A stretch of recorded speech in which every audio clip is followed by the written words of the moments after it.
18वां अध्याय। उसी घड़ी चेले यीशु के पास आकर पूछने लगे कि स्वर्ग के राज्य में बड़ा कौन है। हे प्रभु, इनकी लालसा तो देखो। आप प्रेरणा की बात करते हैं। शिष्यों की प्रेरणा ही अनुचित थी। उनमें सदैव यह होड़ लगी रहती थी कि कौन हम में बड़ा है। मेरा स्थान तुझसे बड़ा है, नहीं मैं तुझसे बड़ा हूं। ऐसी ये बातें करते रहते थे। उनमें सदैव प्रतिष्ठा के विषय विवाद होता रहता था। सत्य तो यह है कि किसी किसी की माता भी पूछ लेती थी कि प्रभु, जब तू अपने राज्य में होगा तो मेरा एक बेटा तेरी दाहिनी ओर हो और दूसरा बाईं ओर। ये तो माताओं का गुण होता है कि वे अपने बच्चों को अच्छी जगह देखना चाहती हैं। परमेश्वर ऐसी माताओं को आशीष दे। तो शिष्य विवाद कर रहे थे, राज्य में सबसे बड़ा कौन होगा। इस पर उसने बालक को पास बुलाकर उनके बीच में खड़ा किया और कहा, मैं तुमसे सच कहता हूं, यदि तुम न फिरो और बालकों के समान न बनो तो स्वर्ग के राज्य में प्रवेश करने नहीं पाओगे। जो कोई अपने आप को इस बालक के समान छोटा करेगा, वह स्वर्ग के राज्य में बड़ा होगा। बड़े होने का सच्चा मार्ग है नम्रता। लूका रचित सुसमाचार उसके 14वें अध्याय में लिखा है, क्योंकि जो कोई अपने आप को बड़ा बनाएगा वह छोटा किया जाएगा, और जो अपने आप को छोटा बनाएगा वह बड़ा किया जाएगा। अपने आप को परमेश्वर की दृष्टि में नम्र बनाओ, वह आपको ऊंचा बनाएगा। तब यीशु ने एक बच्चे को गोद में उठाया और कहा, देखो, आपको बच्चों के स्वरूप होना है कि स्वर्ग के राज में प्रवेश करो, और जो अपने आप को एक बच्चे के स्वरूप नम्र बनाएगा वह सबसे बड़ा होगा। महानता का मार्ग है सेवक का मार्ग। ये कितना महत्वपूर्ण है कि हम सेवा करना सीखें। हम आत्म केंद्रित न बने, परंतु प्रभु को देखें और उससे प्रतिष्ठित होवें। 5वीं आयत। और जो कोई मेरे नाम से एक ऐसे बालक को ग्रहण करता है वह मुझे ग्रहण करता है। प्रभु छोटे बच्चों को प्रेम करता था। वह उनके सलौने चेहरों से प्रेम करता था। वह उनके साधारण विश्वास और भरोसे के प्रति आकर्षित होता था। उनके भोलेपन और सादगी में कोई तो ऐसी बात महान है। मुझे भी उनके ये गुण बहुत अच्छे लगते हैं। परंतु उसने यह भी कहा, पर जो कोई इन छोटों में से जो मुझ पर विश्वास रखते हैं एक को ठोकर खिलाए, उसके लिए भला होता कि बड़ी चक्की का पाट उसके गले में लटकाया जाता और वह गहरे समुद्र में डुबाया जाता। मैं वास्तव में यीशु से बहुत प्रेम रखता हूँ। सच बताऊं तो वो मर्दों का मर्द है। वो यहाँ उग्रवादी सा लगता है, परंतु मैं तो उसके साथ हूँ। मेरे कहने का अर्थ यह है कि वह सीधी और सच्ची बात साफ कहता था। मेरे विचार में किसी बच्चे के विश्वास को ठेस पहुंचाना, इससे बुरा काम और कोई नहीं हो सकता। यीशु ने कहा, ऐसे मनुष्य के लिए यह उचित होगा कि उसके गले में चक्की का पाट बांधकर उसे समुद्र में फेंक दिया जाए। वहां की चक्कियों के पाट 150 और 200 किलो के हुआ करते थे। किसी बच्चे का विश्वास जो वो मुझ में रखता है, उसे ठेस पहुंचाने से तो अधिक अच्छा उसके लिए यही होगा। 7वीं आयत।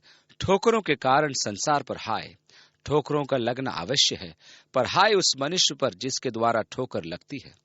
सावधान रहो कि लोग ठोकर तो खाएंगे, परंतु आप ठोकर का कारण न बनो। यदि तेरा हाथ या तेरा पांव तुझे ठोकर खिलाए तो काट कर फेंक दे। टुंडा या लंगड़ा होकर जीवन में प्रवेश करना तेरे लिए इससे भला है कि 2 हाथ या 2 पांव रहते हुए तू अनंत आग में डाला जाए। और यदि तेरी आंख तुझे ठोकर खिलाए तो उसे निकाल कर फेंक दे। काना होकर जीवन में प्रवेश करना इससे भला है कि 2 आंख रहते हुए तू नरक की आग में डाला जाए। हमें संभालने के लिए स्वर्गदूतों को उत्तरदायित्व सौंपा गया है। हमारे बच्चों की देखरेख के लिए स्वर्गदूत नियुक्त किए गए हैं, जो सदैव पिता से उनके लिए याचना करते रहते हैं। अपने शरीर के किसी अंग को स्वयं ही काट देना बड़ा ही अरुचिकर और हृदय विदारक विचार है, परंतु यीशु ने ऐसा ही एहसास कराना चाहता था।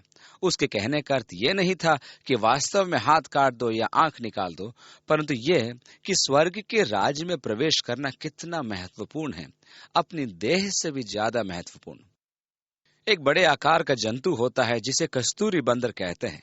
यदि आप उसे खटके में फंसाने का प्रयास करें और उसका एक पंजा फंस जाए तो वह तुरंत उस पंजे को दांतों से काट कर अलग कर देगा। अपने आप में वह बुद्धिमान है, क्योंकि वह एक पंजा बचाने के लिए अपनी जान नहीं देना चाहता। यीशु भी यही कह रहा है कि शैतान के पंजे में फंसे रह जाने से उत्तम है कि उस अंग को त्याग वहां से बच निकले और स्वर्ग के राज्य में प्रवेश करे। कभी कभी मेरे कार्यालय में ऐसे पुरुष भी आते हैं और कहते हैं कि उनका संबंध किसी अन्य स्त्री से है जिसे उनकी पत्नियां नहीं जानती। जिसके कारण वे बड़े असमंजस में हैं और नहीं जानते हैं कि क्या किया जाए।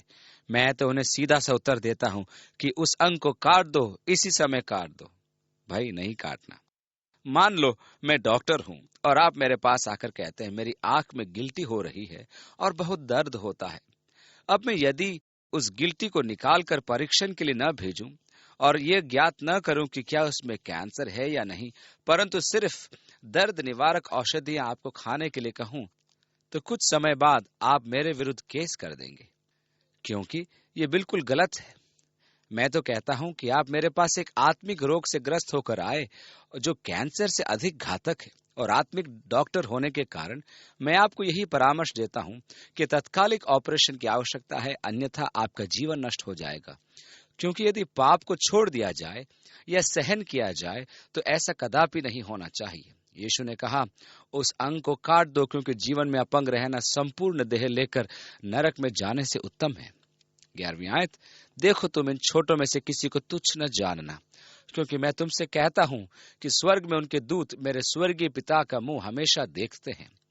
ये मेरा प्रिय पद है। इसे हम लूका के अध्ययन में देखेंगे, क्योंकि वहां यह एक अधिक विस्तार से दिया गया है। तब यीशु ने एक अति आकर्षक उदाहरण दिया।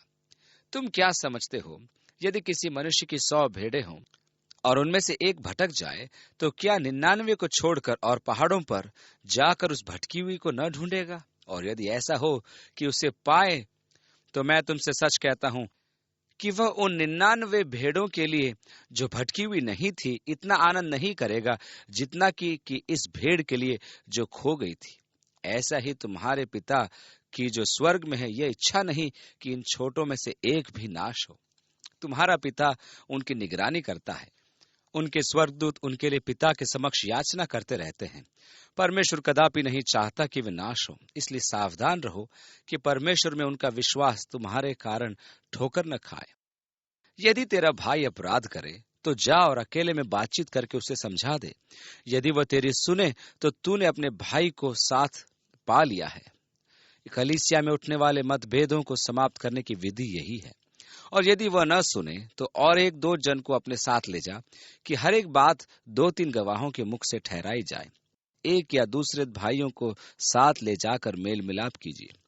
यदि वह उनकी भी न माने तो कलीसिया से कह दे, परंतु यदि वह कलीसिया की भी न माने तो तू उसे दूसरे जाति और महसूल लेने वालों के ऐसा जान।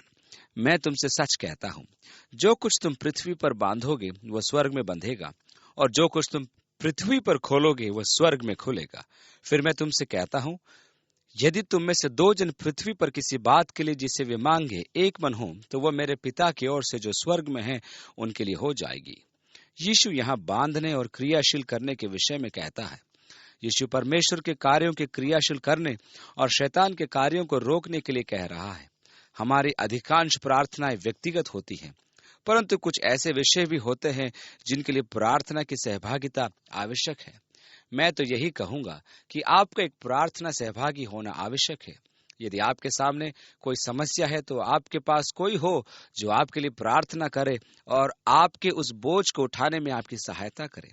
यदि आप 2 जन एक मन होकर प्रार्थना में याचना करें तो मेरा स्वर्गीय पिता उसे प्रदान करेगा। यह एक मन होकर प्रार्थना करने की सामर्थ है।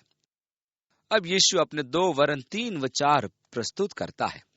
20वीं आयत, क्योंकि जहां 2 या 3 मेरे नाम से इकट्ठे होते हैं वहां मैं उनके बीच में होता हूं। अर्थात कलीसिया का सबसे साधारण रूप है 2 या 3 सदस्य प्रार्थना और आराधना के लिए एकत्रित। इस प्रकार जहां 2 जन एकत्रित हैं वहां वास्तव में 3 है, और जहां 3 है वहां वास्तव में 4 है, क्योंकि यीशु ने कहा, मैं तुम्हारे मध्य उपस्थित रहूंगा। मेरे विचार में हमें इसे जीवन का सिद्धांत बना लेना अनिवार्य है।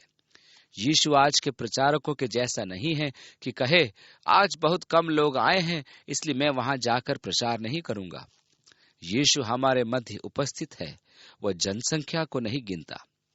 अब आपके समक्ष एक व्याख्या है, और यदि आपको यह बोध हो कि यीशु आपके पास खड़ा है तो आप क्या करेंगे? आप नहीं कहेंगे, प्रभु ये समस्याएं, परंतु यदि आपके सामने यीशु प्रत्यक्ष खड़े हों जिसे आप छू सकते हैं, तो आपको विश्वास हो जाता है कि आपकी समस्याओं का समाधान हो गया, क्योंकि आप जानते हैं कि वह वही करेगा। संभव है कि आप सोचते होंगे कि काश मैं कफरनहूम में होता और यीशु वहां होता तो वो मुझे हाथ रखता और मैं ठीक हो जाता। अरे, वो तो ऐसा ही है। आप उसे देख नहीं सकते तो क्या हुआ? उसने कहा है कि वह हमारे मध्य उपस्थित रहेगा और आप विश्वास में आगे बढ़कर उसे छू सकते हैं। वह भी हाथ बढ़ाकर आपको छुएगा। आपको केवल विश्वास से संपर्क करना है। आपको इसका बोध होना है। अपनी आवश्यकताएं आपके सामने रख दो, उसमें विश्वास रखकर भरोसा करो तो वह आप में क्रियाशील हो जाएगा। तब पतरस ने पास आकर उससे कहा, हे प्रभु, यदि मेरा भाई अपराध करता रहे तो मैं कितनी बार उसे क्षमा करूं? क्या 7 के 70 बार? मुझे ऐसा लगता है कि पतरस कह रहा होगा कि वह एक महान आदर्शवादी है। मुझे पूर्ण विश्वास है कि वह अपने मन में क्षमाशीलता की अपनी क्षमता का ज्ञान लिए था। मुझे पूरा विश्वास यह भी है कि जब उसने कहा 7 बार तो वह उसकी सहन शक्ति के परे था। पतरस ने सोचा होगा कि मैं तो 1 या 2 बार से अधिक क्षमा नहीं कर पाता, परंतु यदि मैं प्रभु से कहूं 7 बार तो अन्य शिष्यों के सामने मेरा बहुत ही अच्छा प्रभाव पड़ेगा और यीशु मेरी प्रशंसा करेगा। देखो, यहाँ एक शिष्य है जिसने कुछ सीखा है, ऐसा शायद यीशु कहेगा। परंतु पतरस को चौंक न पड़ा जब यीशु ने उससे कहा, मैं तुझसे यह नहीं कहता कि 7 बार, वरन 7 के 70 गुना तक। यहाँ जो यीशु सिखाना चाहता है वो यह है कि क्षमादान कोई गणित का आंकड़ा नहीं है, ये आत्मा का गुण है। आपके पास क्षमाशील आत्मा होनी चाहिए। मुझे पूरा विश्वास है कि यीशु जानता था कि जब तक तो आप 490 बार पहुंचेंगे तब तक तो आप भूल ही जाएंगे कि कितनी बार हो चुका है। परंतु आपको ये बोध अवश्य हो जाएगा कि क्षमाशीलता आंकड़ों से नहीं, आत्मा से संबंधित होती है। मुझ में क्षमाशील आत्मा का होना आवश्यक है। अब वह अगला उदाहरण देकर हमें समझाता है 23वीं आयत से, इसलिए स्वर्ग का राज्य उस राजा के समान है जिसने अपने दासों से लेखा लेना चाहा। जब वह लेखा लेने लगा तो एक जन उसके सामने लाया गया जो 10,000 तोड़े का कर्जदार था, जबकि चुकाने को उसके पास कुछ न था। तो उसके स्वामी ने कहा, यह और इसकी पत्नी और बाल बच्चे और जो कुछ इसका है सब बेचा जाए और कर्ज चुका दिया जाए। इस पर उस दास ने गिरकर उससे प्रणाम किया और कहा, हे स्वामी, धीरज धर, मैं सब कुछ भर दूंगा। तब उस दास के स्वामी ने तरस खाकर उसे छोड़ दिया और उसका कर्ज भी क्षमा कर दिया। परंतु जब वह दास बाहर निकला तो उसके संगी दासों में से एक उसको मिला जो उसके 100 दिनार का कर्जदार था। उसने उसे पकड़कर उसका गला घोंटा और कहा, जो कुछ तुझ पर कर्ज है भर दे। इस पर उसकी संगी दास गिरकर उससे विनती करने लगा, धीरज धर, मैं सब भर दूंगा। उसने न माना, परंतु जाकर उसे बंदीगृह में डाल दिया कि जब तक कर्ज भर न दे तब तक वहीं रहे। उसके संगी दास ये जो हुआ था देखकर बहुत उदास हुए और जाकर अपने स्वामी को पूरा हाल बता दिया। तब उसके स्वामी ने उसको बुलाकर उससे कहा, हे दुष्ट दास, तूने जो मुझसे विनती की तो मैंने तेरा वो पूरा कर्ज क्षमा कर दिया। इसलिए जैसे मैंने तुझ पर दया की वैसे ही क्या तुझे भी अपने संगी दास पर दया करनी नहीं चाहिए था? और उसके स्वामी ने क्रोध में आकर उसे दंड देने वालों के हाथ में सौंप दिया कि जब तक वह सब कर्ज भर न दे तब तक उनके हाथ में रहे। इसी प्रकार यदि तुम में से हर एक अपने भाई को मन से क्षमा न करेगा तो मेरा पिता जो स्वर्ग में है तुमसे भी वैसा ही करेगा। क्षमाशीलता का पाठ बहुत कठिन है। यह उपमा बहुत स्पष्ट और सरल है। परमेश्वर ने आपको कैसा क्षमादान प्राप्त किया है। सारे पाप आपके क्षमा कर दिए।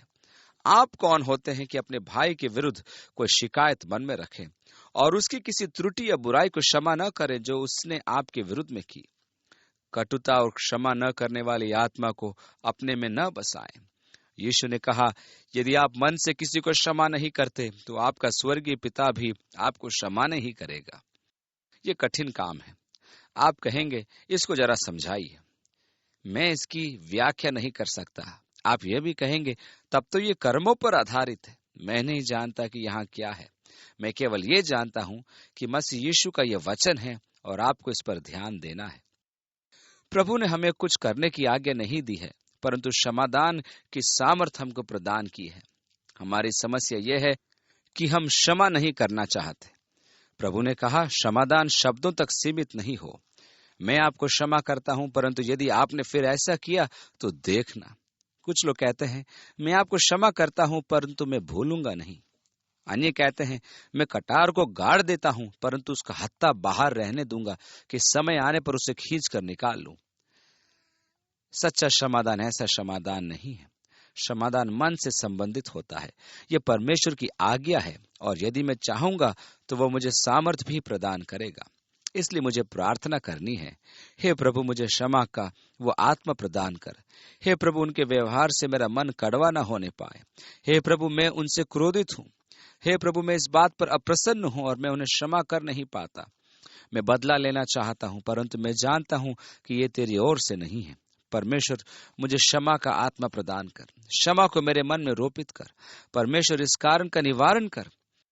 क्षमा न करने की आत्मा से मुझे मुक्ति दे प्रभु। यदि मैं चाहूंगा तो परमेश्वर से सहायता प्राप्त करूंगा, परंतु मेरी इच्छा हो तो ही। यह अनिवार्य है।